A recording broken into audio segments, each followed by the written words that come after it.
Good morning my dear brothers and sisters. Sanros ministries తరపున 365 రోజుల్లో Bible అను ఈ శీర్షకు మీ అందరికీ ఆహ్వానం. ఇది 32వ రోజు.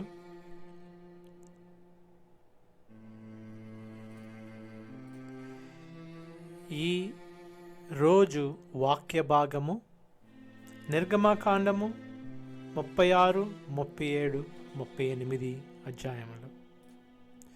మరి మోషే యెహోవా దేవుడు మోషేకి చెప్పారు. మోషే మరి ప్రజలకు చెప్పాడు.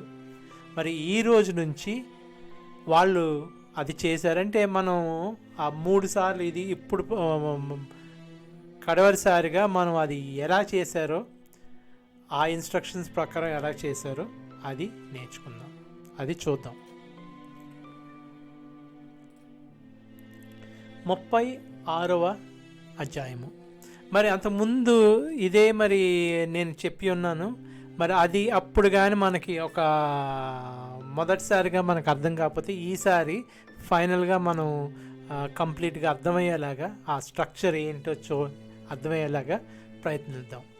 మోషే పవిత్ర స్థలంలో జరిగే సేవ కోసం అన్ని రకాల పనులు చేయడానికి బెసలేలు, అహోలియాబు మొదలైన ప్రతిభావంతులను నియమించాము. ఈ పనులు చేయడానికి యెహోవా వాళ్ళకి జ్ఞానం, వివేకం ప్రసాదించారు. వీళ్ళు యెహోవా ఆజ్ఞాపించినట్టు పనులు జరిగిస్తారు అన్నాడు.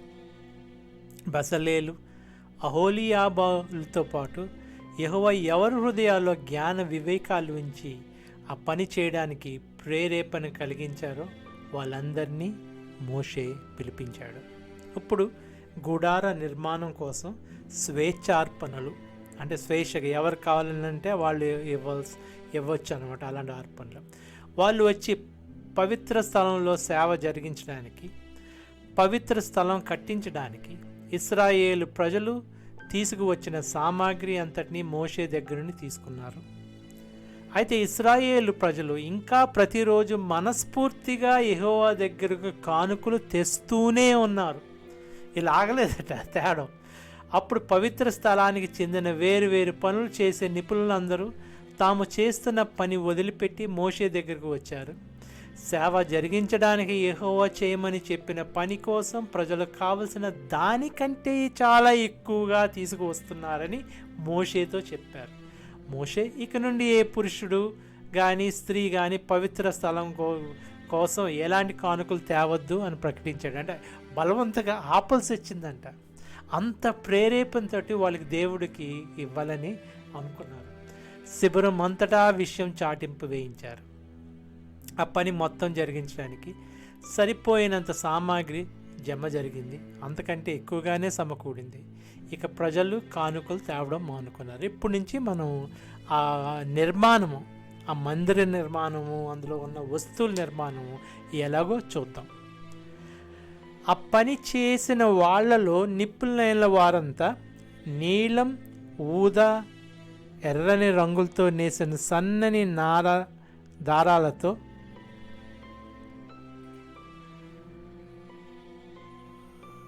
దైవ సన్నిధి గుడారం కోసం కెరూబు నమూనాతో 10 తెరలు తయారు చేశారు. అది అత్యంత నైపుణ్యం గల బెసలేలు చేతి పని. ఈ మనం మొదటి నుంచి చూసినట్లయితే ఈ సన్నని నార, లెనిన్ అంటారు ఇంగ్లీష్లో, అది మరి పవిత్రతకు చిహ్నం. అందుకోసం మొట్టమొదటి పొర మరి ఈ సన్నని నార తోటి చేశారు. ఈ 3 రంగులు అందులో దానితోటి నేసి, ఒకటి నీలం, ఊదా, ఎర్రని రంగు నేసి అలాంటి గుడారము తయారు చేశారనమాట. ఇది అత్యంత నైపుణ్యం గల బెసలేలు చేతి పని. ఒక్కొక్క తెర పొడవు 28 మూరలు, వెడల్పు 4 మూరలు. మూర అంటే 1.5 అడుగు, అంటే 28 అడుగులు. అంటే మరి అది లెక్క ప్రకారం 42 అడుగులు వచ్చింది. ఇక్కడ 30 అని వేసే తప్పు క్యాల్కులేషన్. వెడల్పు 4 మూరలు అంటే 6 అడుగులు. మరి ఇక అడుగులు తీసేసి మూరల్లోనే చూద్దాం. అంటే ఇది 28 మూరలు పొడవు. మీకు ఈ ఆరో కనిపిస్తుంది, ఇక్కడ నుంచి ఇక్కడ దాకా 28 అడుగుల మూరలు పొడవు. వెడల్పు వచ్చి 4 మూరల వెడల్పు. అంటే ఈ ఒక్కొక్క తెర మీకు అది పొడవు 28 అడుగుల పొడవు, 4 మూరల 28 మూరల పొడవు, 4 మూరల వెడల్పు. ఆ తెరలన్నిటి కొలతలు ఒకటే. 5 తెరల చొప్పున 2 జతలుగా ఒకదాన్ని ఒకటి కూర్చారు. అంటే ఇక్కడ ఒక 5, ఇక్కడ ఒక 5, 1 2 3 4 5, ఇక్కడ ఒక 5. ఇవన్నీ కలిపి ఒకవైపు, ఇవన్నీ కలిపి ఇంకోవైపు. అంటే ఇది మనకి మందిరము మధ్య భాగం అవుతుంది. అంటే ఇలా ఇక్కడ నుంచి ఇక్కడ దాకా ఇలాగా వేలాడుతుంది అన్నమాట. ఇది ఈ 28 మూరల పొడవు అలాగా వస్తుంది. ఈ మరి ఒక్కొక్కటి 4 మూరలు కాబట్టి ఇది మొత్తం అంతా కలిపి మీకు 20 మూరల మీకు ఆ వెడల్పుగా వచ్చింది మనకి. ఒక తెరల కూర్పు చివరి తెర అంచున నీలం రంగు నూలుతో ఉంగరాలు చేశారు. ఇక్కడ చూడండి, ఇక్కడ మీకు ఈ 5 ఒక పక్కన, ఈ 5 ఒక పక్కన, ఈ చివరి భాగం, ఈ 5 పక్కల చివరి భాగం ఇక్కడ రింగులు తయారు చేశారట, ఉంగరాలు తయారు చేశారు. రెండో కూర్పు బయట తెర అంచుకు కూడా అదే విధంగా చేశారు. ఇక్కడ రింగులు, అక్కడ కూడా, ఇక్కడ కూడా రింగులు, ఇక్కడ కూడా రింగులు వేశారు అన్నమాట. మొదటి కూర్పులో ఒక తెరకు 50 ఉంగరాలు, రెండో కూర్పులో ఉన్న తెరకు అంచుకు 50 ఉంగరాలు. అంటే ఇక్కడ ఈ మొత్తం 50 ఉంగరాలు, ఈ మొత్తం 50 ఉంగరాలు. అవి ఒకదానికొకటి ఎదురుగా ఉన్నాయి. 50 బంగారు గుండీలను సిద్ధం చేసి ఆ గుండీలతో ఈ 2 తెరలను ఒకదానితో ఒకటి కలిపినప్పుడు అది దైవ సన్నిధి మందిరంగా తయారైంది. అంటే మొత్తం అంతా కలిపి ఒక పెద్ద తెరలాగా మనకి అయ్యింది అన్నమాట. దీన్ని దాని మీద కప్పుతారు, ఈ మందిరాన్ని కప్పుతారు. మొట్టమొదటిది ఇలాగ 4 తయారు చేస్తారు, 4 తెరలు. మొదటిది ఈ నీలం, ఊదా, ఎర్రని రంగులతో నేసిన సన్ననారతో మొట్టమొదటిది అది. ఆ తర్వాత దాని మీద దైవ సన్నిధి మందిరం పైకప్పుగా మేక వెంట్రుకలతో 11 తెరలు సిద్ధం చేశారు. ఈసారి ఇది ఈ 10 కదా, ఇక్కడ ఒక 5, ఇక్కడ ఒక 5. ఈసారి దీని మీద 11, ఇక్కడ ఒక 5, ఇక్కడ 6 వచ్చినాయి అన్నమాట. అంటే ఇది ఈ ఒక మూర మటుకు ఇలాగా దిగి దాని మీద పడుతుంది అన్నమాట. బహుశా ఇది సగం, అది సగం, అటు ఇటు. ఇది ఈ రెండవ కప్పు ఏంటంటే మేక వెంట్రుకలతో తయారు చేసినది.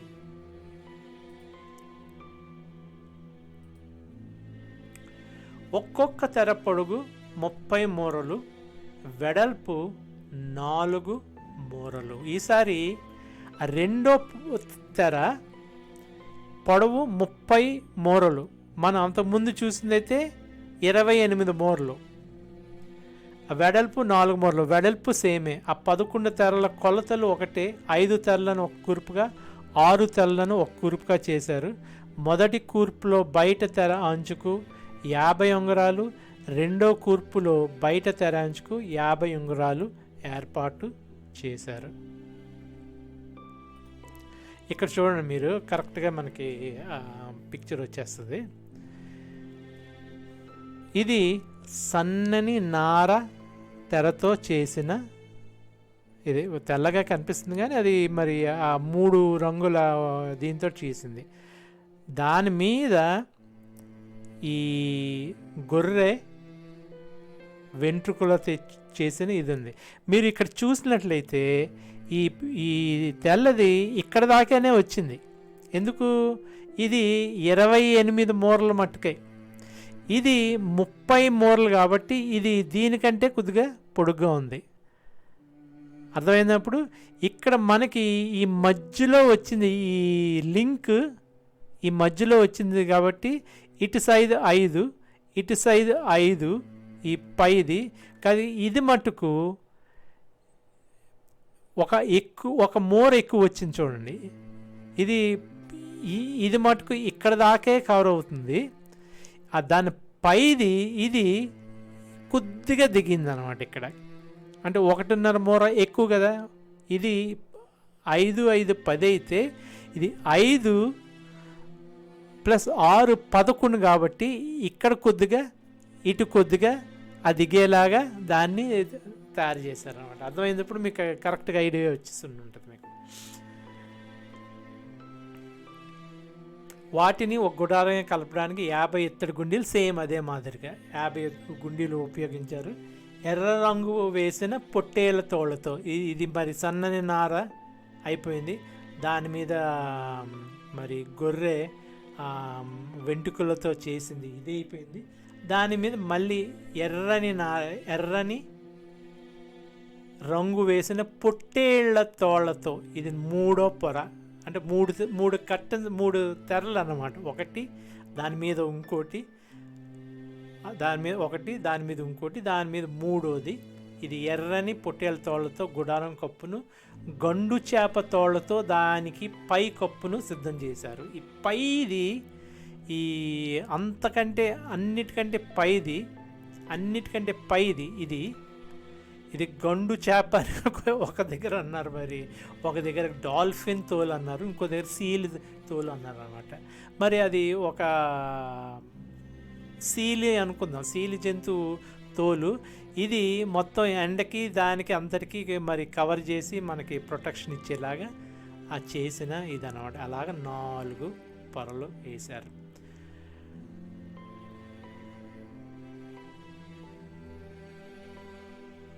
గండు చేపతోలతో దానికి పై కప్పును సిద్ధం చేశారు. దైవ నివాసమైన మందిరం కోసం తుమ్మకర్రతో నిలువు పలకలు చేశారు. మరి అది స్ట్రక్చర్ కావాలి కదా, నిలవడానికి స్ట్రక్చర్ కావాలి కదా, ఇది నిలువు పలకలు చేశారు. ఒక్కొక్క పలక పొడవు 10 మూరలు.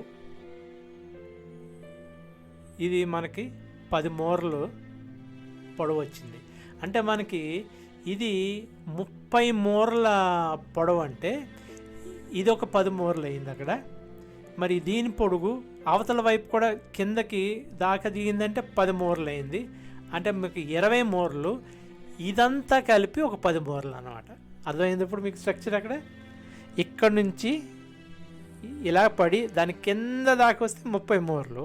మరి ఈ పొడుగు, ఈ కర్ర పొడుగు 10 మూరలు కాబట్టి ఇక్కడి నుంచి ఇక్కడ 10 మూరలు, ఇక్కడి నుంచి ఇక్కడికి మళ్ళీ 10 మూరలు, మళ్ళీ అక్కడి నుంచి కింద దాకా 10 మూరలు, అక్కడ 30 మూరలు కవర్ అయిపోయింది. కానీ ఇది మరి 28 మూరలే కాబట్టి మీకు ఒక మూర ఇటు ఒక మూర అటు షార్ట్ అయిపోయింది అన్నమాట. మరి ఈ 3 మటుకు 30 మూరలు కాబట్టి 10, 10, 10 మీకు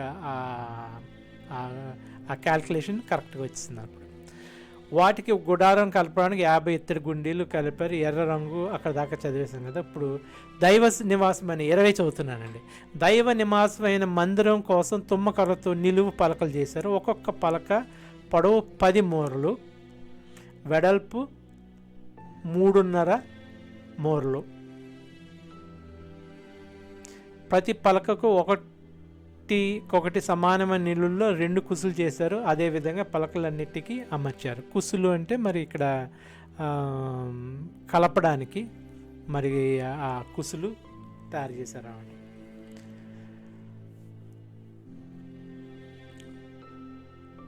ప్రతి పలక ఒకటికొకటి సమానమైన నిలువులో 2, ఒక్కొక్క పలక పొడుగు 10 మూరలు చెప్పాను. ఆ వెడల్పు 3.5. ప్రతి పలక ఒకదానికొకటి సమానమైన నిలువులో 2 కుసులు చేశారు. అదేవిధంగా పలకలన్నింటినీ అమర్చారు.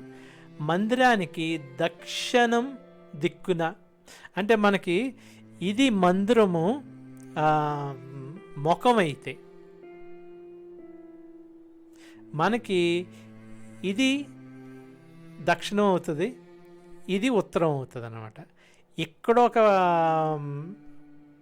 10, 20, ఇక్కడ ఒక 20, ఇక్కడ ఒక 20 ఇలాంటి ఈ పలకలు తయారు చేశారనమాట. మందిరానికి దక్షిణ దిప్పున అంటే కుడివైపున 20 పలకలు ఉండేలా చేశారు. ఒక్కొక్క పలక చొప్పున 20 పలకల కింద 2 కుర్చీలకు 2 దిమ్మలు, మొత్తం 40 వెండి దిమ్మలు చేశారు. ఇక్కడ చూడండి, ఇక్కడ ఒక్కొక్క దానికి 2 దిమ్మలు, ఆ సపోర్ట్కి ఒక్కొక్క దానికి 2 దిమ్మలు చేశారు. అలా అంటే 40 వచ్చినట్టే కదా. మొత్తం 40 వెండి దిమ్మలు, ఇలాగ వెండి దిమ్మలు చేశారు. మందిరం రెండో వైపు అంటే ఉత్తరం వైపు, మరి ఇది దక్షిణమైంది, ఇక్కడ ఉత్తరం వైపు 20 పలకలను, వాటి 40 వెండి దిమ్మలను, ఒక్కొక్క పలక కింద 2 దిమ్మలను చేశారు. పడమటి దిక్కున మందిరం వెనక 6 పలకలు చేశారు. ఇక్కడ మళ్ళీ చూడండి, ఈ వెనకాల మనకి 6 అంటే ఇది ఇలాగా 6 చేశారు. ఇక్కడ మనకి 4 కనిపిస్తున్నాయి, 2 మూతపడిపోయినాయి అన్నమాట. 6 పలకలు చేశారు. మందిరం రెండో వైపు అంటే ఉత్తరం ఒక్క పలకన, మందిరానికి దక్షిణం వైపున ఎక్కడ మిస్ అయిపోయింది, సారీ. ఒక్కొక్క పలక చెప్పిన 20 పలకల. మందిరం రెండో వైపు అంటే ఉత్తరం వైపు 20 పలకను, వాటిని 40 ఒక్కొక్క పలక కింద 2 దిమ్మలు. పడమటి దిక్కున మందిరం వెనక 6 పలకలు చేశారు. వెనక వైపు మందిరం మూలలకు 2 పలకలు చేశారు. అంటే ఇక్కడ 6 ప్లస్ ఇక్కడ ఒకటి మళ్ళీ చేశారు. అంటే మొత్తం 6 ప్లస్ 2 8 ఒక మూరన్నారంటే మనకి ఇదంతా కలిపి 10 మూరల పొడవు వచ్చేసింది. ఇక్కడ వచ్చిందండి, అది సంగతి. ఆ పలకల కింది భాగంలో నిలిపి మొదటి ఉంగరం దాకా ఒకదానికొకటి అంచు దాకా కలిపారు. అలా 2 మూలల్లో ఆ 2 పలకలు వేశారు. ఇది ఇలా ఈ 2 కలిపి ఒక స్ట్రక్చర్ లాగా తయారైంది. 8 పలకలు ఉన్నాయి, అంటే 6 ప్లస్ 2. వాటికి అమర్చిన వెండి దిమ్మలు 16. మరి 8కి 2 మన దిమ్మలు చేయాలి కాబట్టి ఈ 2 దిమ్మలు 16 వచ్చేసినాయి. అంటే దిమ్మలు అంటే ఇక్కడ కింద అవి ఉండడానికి ఒక్కొక్క దిమ్మకి 2 పెట్టారన్నమాట. తుమ్మకర్రతో వాటికి అడ్డకర్రలు చేశారు. మరి వాటిని నించో పెట్టడానికి ఈ అడ్డకర్రలు చేశారు. ఇలాగా రెండో వైపు పలకలకు 5 అడ్డకర్రలు, పడమ వైపు మందిరం వెనక వైపు పలకలకు 5 అడ్డకర్రలు. పలకల మధ్యలో ఉన్న ముఖ్యమైన అడ్డకర్ర ఈ అంచు నుండి ఆ అంచు వరకు కలిసి ఉండేలా చేశారు. ఆ పలకలకు బంగారు రేకులు పొదిగించారు. వాటి అడ్డకర్రలకు ఉండే గుండ్రని కమ్మీలు బంగారంతో చేసి అడ్డకర్రలకు బంగారు రేకులు తొడిగించారు. నీలం, ఊదా రంగు, ఎర్రని రంగులు గల సన్నని నారతో పేని అడ్డతెరను సిద్ధం చేశారు. ఇక్కడ ఒక అడ్డతెర చేశారు. ఇక్కడ మీరు చూసినట్టయితే ఇక్కడ ఒక అడ్డతెర వచ్చింది.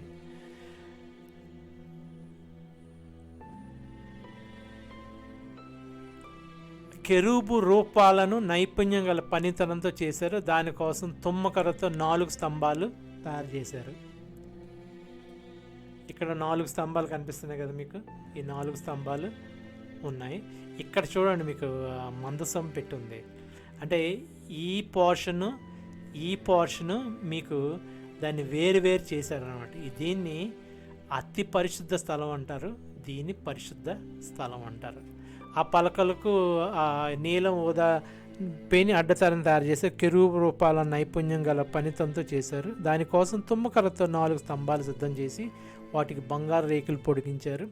వాటి బంగారు కుక్కేల కోసం 4 వెండి దిమ్మలు పోత పోశారు.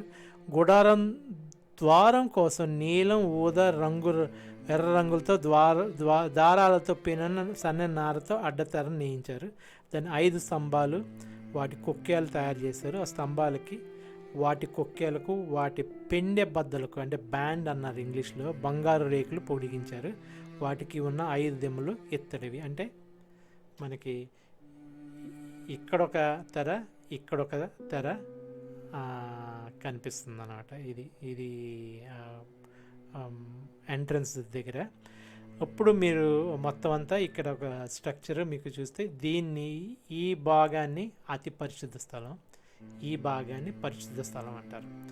ఇక్కడ మనకి మందసం పెట్టె ఉండింది, ఇక్కడ ధూప వేదిక ఉండింది, ఇక్కడ దీపస్తంభం ఉండింది, ఇక్కడ మరి ఆ బల్ల కాన్సక్రేటెడ్ బ్రెడ్ టేబుల్ అంటారు.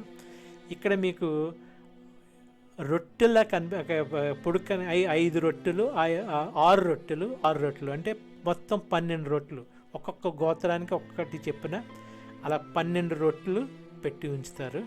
ఇది మందిరం లోపలి భాగం. బయట ఇక్కడ ఇత్తడి తప్పేలా ఉంటుంది, అందులో నీళ్లు పోసి చేతులు కొట్టుకుంటారు.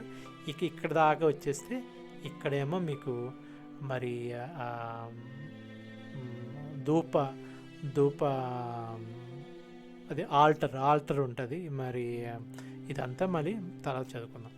గుడారం ద్వారా ఎర్ర రంగుల ద్వారాలతో పేనిన సన్న నారతో అడ్డతనం చేయించారు. ఇది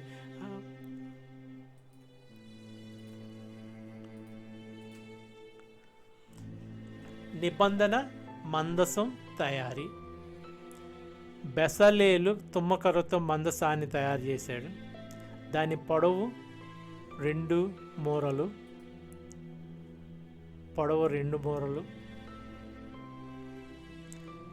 దాని వెడల్పు ఎత్తున్నర. దాని లోపల బయట స్వచ్ఛమైన బంగారు రేకు పొదిగించాడు. దాని చుట్టూరు బంగారంతో అలంకరించాడు. దానికి బంగారంతో 4 గుండ్రని కుంకీలు చేసి, చూడండి ఇక్కడ ఈ కొంకీలు చేసి 4 గుండ్రని కొంకీలు చేసి ఒక్క పక్క 2 కమ్మలు ముందు భాగంలో 2 గుండ్రని కమ్మీలు ఉండేలాగా దానికి 4 కాళ్ళకు దాన్ని తగిలించాడు.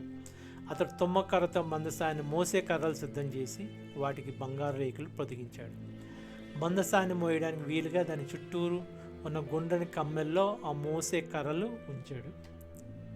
ఇలాగా మనకి మోసే కర్రలు ఇందులో ఉంచి, అంటే దాన్ని మొయ్యడానికి, దీన్ని పట్టుకొని మొయ్యడానికి ఉండకూడదు, ఈ కర్రలతోటే మొయ్యాలి. మోసే కర్రలు ఉంచాడు. 6 అతడు స్వచ్ఛమైన బంగారంతో కరుణా స్థానం మూత చేశాడు. దీన్ని కరుణా స్థానం మూత అంటారు. ఎందుకంటే దేవుడు ఇక్కడ కూర్చొని మనకి వాళ్ళకి కనిపిస్తాను, వాళ్ళ మరి అటోన్మెంట్ చేస్తాను అని అన్నారు కాబట్టి దీన్ని కరుణాస్థానం మూత అని పేరు పెట్టారు. అంతకుముందు ఇంకో పేరు చూసాం, మరి ఇప్పుడు కరుణాస్థానం మూత అన్నారు. దాని పొడవు వెడల్పు 3.5 బంగారంతో 2 కెరూబు ఆకారాలను చేశాడు. కరుణాస్థానం 2 అంచులను ఆ బంగారు రేకులతో అలంకరించాడు. 2 కొనలకు 2 కెరూబు ఆకారాలను జత చేసి అవి కరుణాస్థానం మూతకు ఏకాండంగా నిలిచేలా చేశాడు. అంటే 1 పీస్ అని, ఇదంతా కలిపి ఒకటే, అంటే సపరేట్గా కాకుండా ఏకాండంగా నిలిచేలా చేశాడు. ఆ 2 కెరూబులకు పైకి రెక్కలు విప్పి కరుణాస్థానాన్ని వాటి రెక్కలతో కప్పాయి. కెరూబుల ముఖాలు కరుణాస్థానాన్ని కప్పుతూ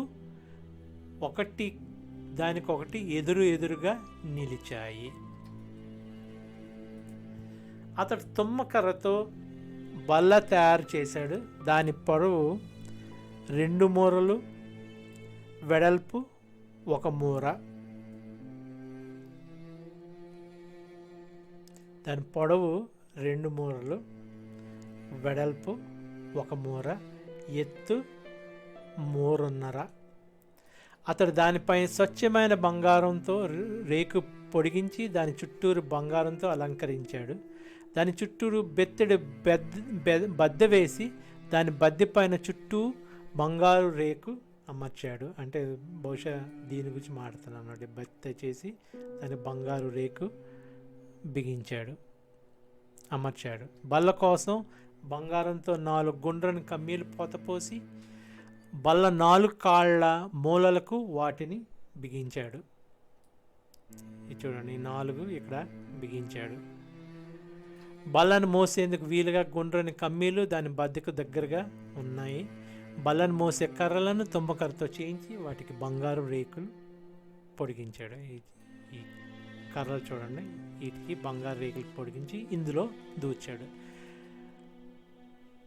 బల్ల మీద ఉండే సామాగ్రి అంటే దాని పాత్రలు, ధూపం వేసే కలాసాలు, గిన్నెలు, పానీయ అర్పణకు పాత్రలు స్వచ్ఛమైన బంగారంతో చేశాడు. దీని మీద ఉన్న అన్నీ కూడా బంగారంతో చేశాడు.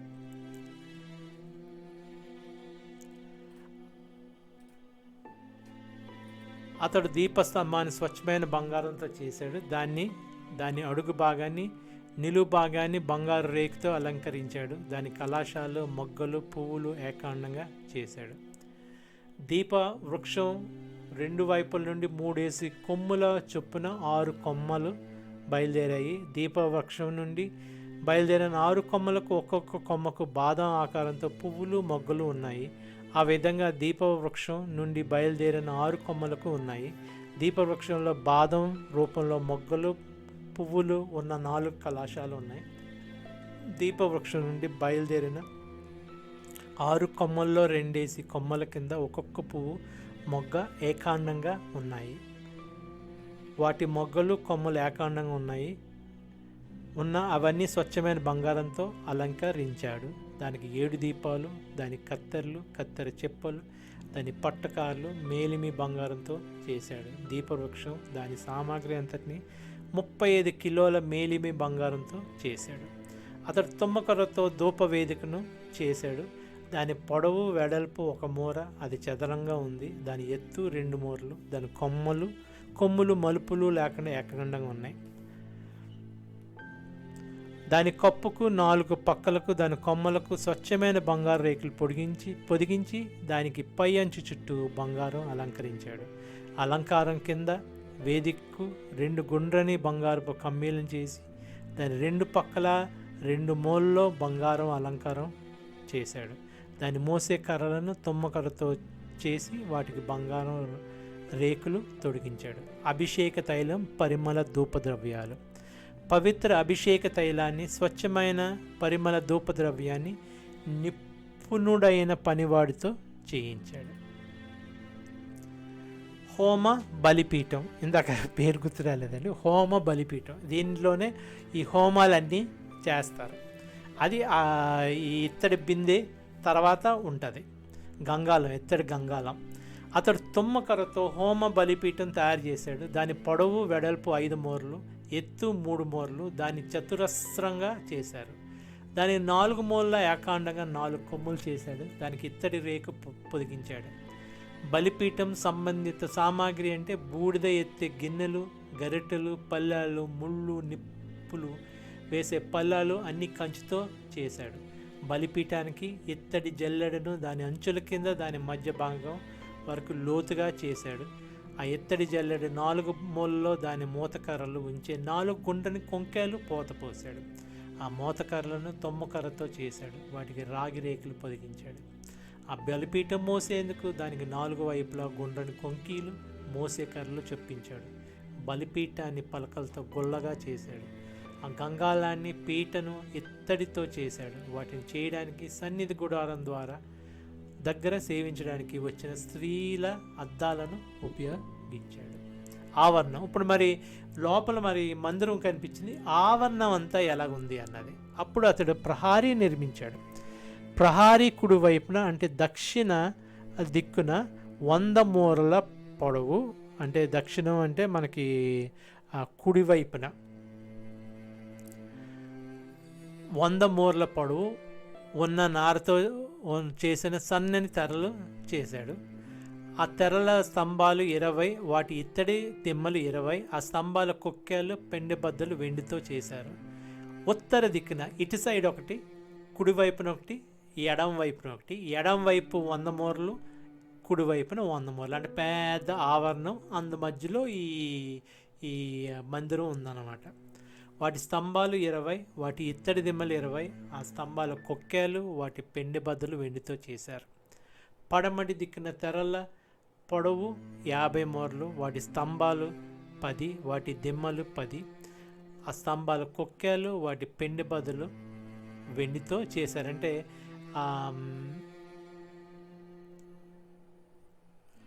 100 మూరలు ఒక పక్కన, 100 మూరలు ఒక పక్కన, మరి వెడల్పు 50 మూరలు అయిందనమాట. అక్కడ మనకి పొడవు ఈ మొత్తం ఆవరణం వెడల్పు 50 మూరలు, పొడవేమో మీకు 100 మూరలు వచ్చింది అక్కడ. వాటి స్తంభాలు, వాటి దిమ్మలు 10, ఆ స్తంభాల కొక్కేలు, వాటి పెండె బద్దలు వెండితో చేశారు. తూర్పు వైపు అంటే ఉదయం దిక్కున వాటి పొడవు 50 మూరలు, ద్వారం ఒకవైపు తెరల పొడవు 15 మూరలు, వాటి స్తంభాలు 3, వాటి దిమ్మలు 3. ఆ విధంగా రెండు వైపున ఉండే రెండు వైపుల ఆవరణ ద్వారానికి 15 మూరల పొడవైన తెరలు ఉన్నాయి. వాటి స్తంభాలు 3, వాటి దిమ్మలు 3. ప్రహారీ చుట్టూ ఉన్న తెరలన్నీ సన్నని నారతో నేశారు. స్తంభాలు దిమ్మలు రాగివి, వాటి కొక్కేలు, వాటి పెండె బద్దలు వెండితో చేశారు. వాటి పై భాగాలకు 2 రేకులు పొడిగించారు. హోమపీఠం.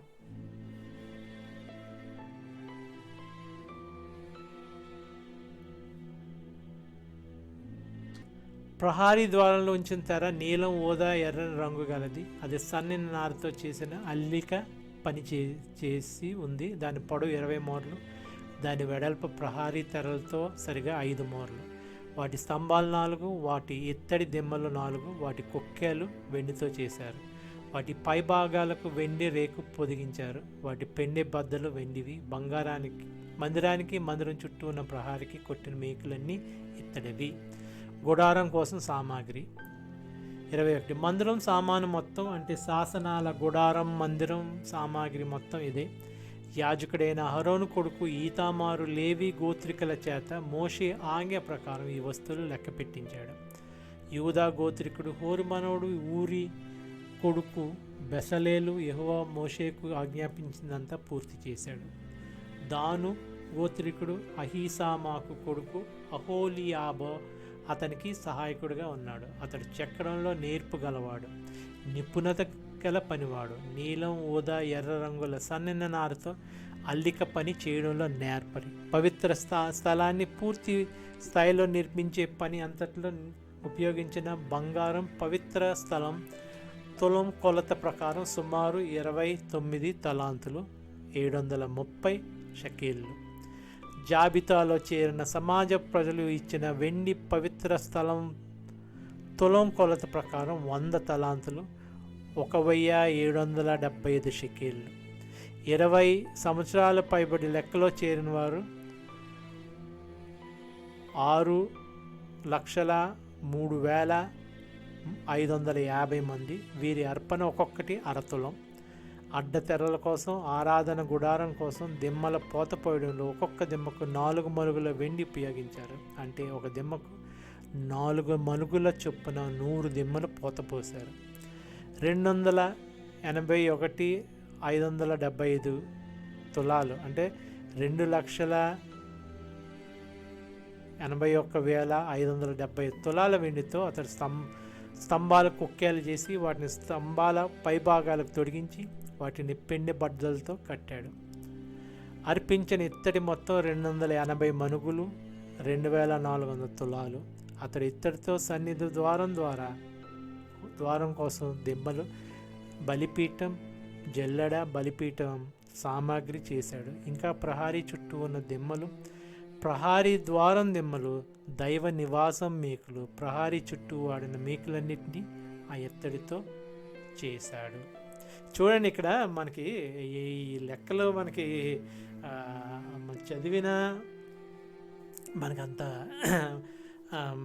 మెమరైజ్ చేయలేమనుకోండి. అంటే ఇక్కడ చూపించవలసిన విషయం ఏంటంటే, ఇక్కడ ఆలోచించవలసిన విషయం ఏంటంటే, ప్రతి తులము, ప్రతి ఇది అక్కడ లెక్క. ఇది ఒక మాదిరిగా ఒక కథ మాదిరిగా రాసిన వాళ్ళకి మరి అది సులభం అవ్వదు. అంత డీటెయిల్డ్గా అక్కడ జరిగితేనే, ఎంత డీటెయిల్డ్గా జరిగితేనే అది మరి ఆ, అది బోధపడుతుంది అక్కడ. మరి ఆ, మోషే మరి అక్కడ ఉన్నప్పుడు ఏది ఫరో దగ్గర ఉన్నప్పుడు ఇవన్నీ నేర్చుకొని ఉండుండొచ్చు, నేను కాదంటలేదు. కాకపోతే మోషేకి, ఈవెన్ మోషేకి కూడా ఇంత డీటెయిల్డ్గా ఆ ఆ టెక్నాలజీ తెలియడం బహుశా ఈ బెసలేలు వీళ్ళందరూ మరి ఆ నిపుణులు ఉన్నారు కాబట్టి, అప్పుడు అది చేశారు కాబట్టి ఖచ్చితంగా ఇంతంత చేశారు అని చెప్పగలుగుతున్నారని నా అపోహ. మరి ఇది ఇవాళ వాక్య భాగము. మరి 2వ నెలకు వచ్చాం. మరి దేవుని కృప, మొదటి నెల అంతా మరి దేవుడు సహాయం చేశాడు. మనం మరి మొత్తం 31 రోజులు ఆటంకం లేకుండా మనకి దేవుడు ఎంతో సహాయం చేశాడు. దేవునికి స్తుతులు, స్తోత్రములు. మరి నిన్నటి రోజుని అందరికీ స్తోత్రాలు అన్నాను. తర్వాత మా ఆవిడ వచ్చి స్తోత్రాలు అనకూడదండి, స్తోత్రాలు అంటే వర్షిప్, అది ప్రైజెస్, అది దేవుడికే ఇవ్వాలి, వాళ్ళకి వందనాలు చెప్పాలి మీరు అన్నారు అని చెప్పింది. మరి క్షమించండి, మీకు వందనాలు, దేవునికి స్తోత్రాలు. మరి నేను ఉంటాను. మరి మీ పనుల్లో మీరు బిజీగా ఉంటారేమో, పెసరట్లు చేసుకునేవాళ్ళు పెసరట్లు చేసుకుంటారేమో, మరి దోశలు చేసుకునేవాళ్ళు దోశలు చేసుకుంటారేమో, మరి కాఫీలు తాగి మీ పనులకి వెళ్ళాలి కదా. మరి ఇక నేను ఉంటాను. ఇక సెలవు. మళ్ళీ రేపు కలుసుకుందాం ఇదే సమయంలో.